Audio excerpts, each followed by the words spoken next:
Hello students, स्वागत है आप सबका हमारे यूट्यूब चैनल SGS मिलकपुर में। स्टूडेंट्स, आज का हमारा टॉपिक रहेगा वाक्य विचार। कौन सा?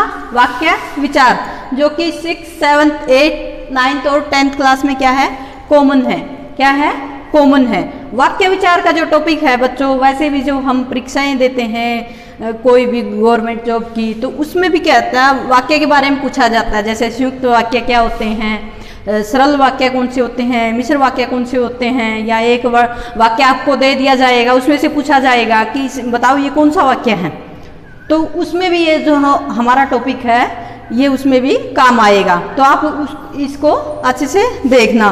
पहले बच्चों मैंने एक वर्ण की वीडियो, उसके बाद फिर शब्द की वीडियो पहले ही आपको अपलोड कर दिया, आप उसको भी देख लीजिए हमारी प्लेलिस्ट में से। उसके बाद ये वाली वीडियो आपको अच्छे से समझ आ जाएगी।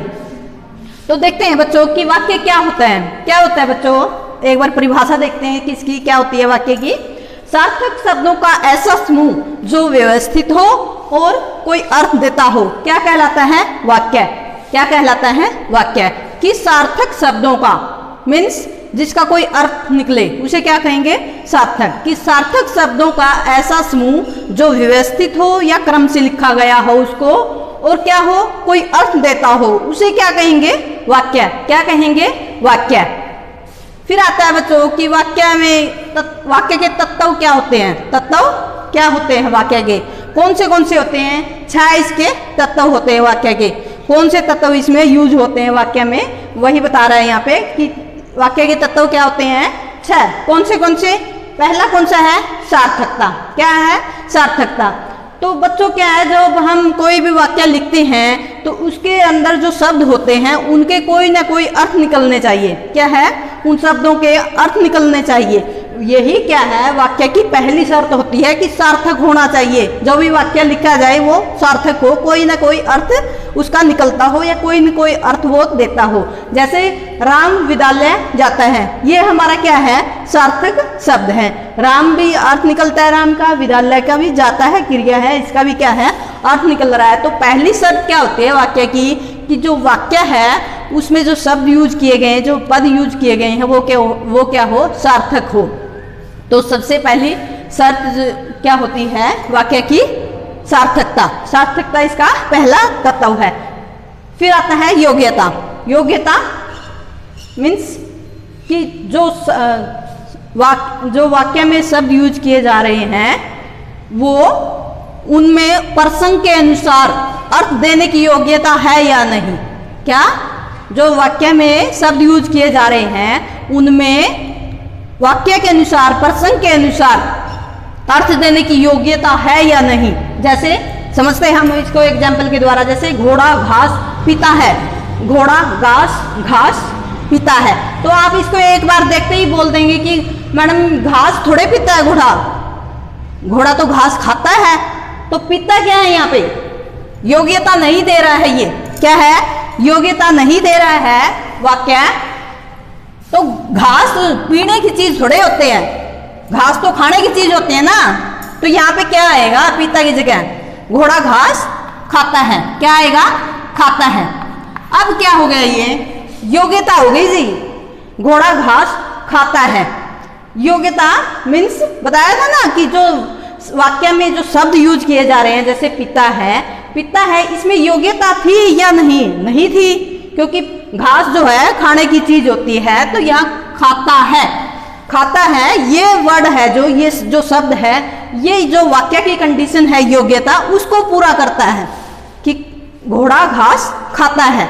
अब क्या हो गया? ये राइट हो गया। लेकिन पिता क्या था? ये योग्यता की कंडीशन को पूरा नहीं करता था, शर्त को पूरा नहीं करता था।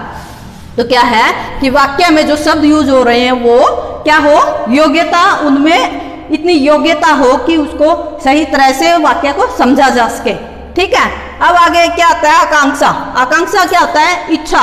क्या होता है? इच्छा। हम जो भी वाक्य प्रयोग करते लिखते हैं बच्चों, तो उसमें क्या होना चाहिए कि ऐसा वाक्य प्रयोग करें, हम ऐसा वाक्य लिखें कि उससे देखते ही सबको पता चल जाए कि क्या वाक्य लिखा गया है, कि उसमें कोई प्रतिप्रश्न ना हो। यानी कि जो वाक्य लिखा जा रहा है उसमें कोई प्रश्न ना उठे, कोई भी क्वेश्चन ना उठे। जैसे दिन में सोता है, क्या है? दिन में सोता है। आप पूछोगे जी दिन में सोता है तो कौन सोता है? तो यहाँ पे प्रश्न उठ रहा है ना, कौन सोता है? एकदम देखते ही बता दोगे आप कि कौन सो रहा है, पता नहीं चल रहा ना यहाँ पे दिन में सोता है। तो क्या आकांक्षा क्या होता है? इच्छा कि कोई भी ऐसा वाक्य यूज करो, ऐसे वाक्य प्रयोग किए जाए, वाक्य में ऐसे शब्द यूज किए जाए कि उनमें जो है प्रति पर्सन की इच्छा प्रकट ना हो, आकांक्षा प्रकट ना हो, या कोई भी वाक्य को पढ़ते ही कोई भी क्या है प्रश्न ना उठे। वाक्य को पढ़ने से कोई प्रश्न ना उठे बल्कि प्रश्न का उत्तर उसमें होना चाहिए। ये क्या है? आकांक्षा, इसकी एक शर्त होती है, वाक्य का एक तत्व होता है। तो यहाँ पे हम लिख देंगे राम दिन में सोता है। अब पता चल गया ना, राम दिन में कौन सोता है? जी राम सोता है। कौन सोता है? राम। अगर राम ना होता तो दिन में सोता है तो प्रश्न तो उठता ना यहाँ पे, कौन सोता है? हमें तो पता नहीं कौन सो रहा है। तो यहाँ पे वाक्य ऐसे यूज करने चाहिए, वाक्य में तत्व ऐसा होना चाहिए कि उसमें प्रतिप्रश्न ना उठे, कोई भी प्रश्न उठने की वहाँ पे गुंजाइश ना हो, प्रश्न उसका उसमें होना चाहिए वाक्य में। ठीक है, फिर आता है आसक्ति या निकटता। आसक्ति या निकटता क्या होता है बच्चों? जैसे जो वाक्य में शब्द होते हैं वो क्या होने चाहिए? एक दूसरे के निकट होने चाहिए, एक दूसरे के पास होने चाहिए। कैसे? जैसे हम आज बोलेंगे कि वह है, फिर थोड़ी देर 10 मिनट के बाद बोलेंगे आज, फिर उसके बाद बोलेंगे 20 मिनट के बाद भर, फिर उसके बाद बोलेंगे जाएगा। तो हमें पता नहीं चलेगा कि ये वाक्य बोल रहा है या शब्द बोल रहा है। तो आसक्ति या निकटता तो नहीं रहेगी ना। ऐसे ही हम जैसे और कोई एग्जाम्पल लेते हैं, जैसे हम बोल देंगे कि राष्ट्रपति, हम बोल देंगे राष्ट्रपति जी, फिर उसके बाद अगले दिन बोलेंगे कि आज, क्या बोलेंगे? आज। फिर उसके अगले दिन बोलेंगे कि देश के नाम संबोधन देंगे। तो ये एक वाक्य तो नहीं रहा ना, वर्ड हो गए ओनली, हमें पता ही नहीं चल रहा है कि क्या बोल रहा है अब सामने वाला। तो शब्द ही पता चला, वाक्य का हमें पता नहीं चला। तो इनको क्या है, शब्दों को एक जगह लिखना जरूरी होता है, निकटता जरूरी होती है, तभी क्या है इसकी शर्त पूरी होती है कि जब शब्दों को पास पास लिखा जाता है। हम ये तो दूर दूर लिख करके ना इनको पास पास लिख देंगे, इनकी दूरी मिटा देंगे।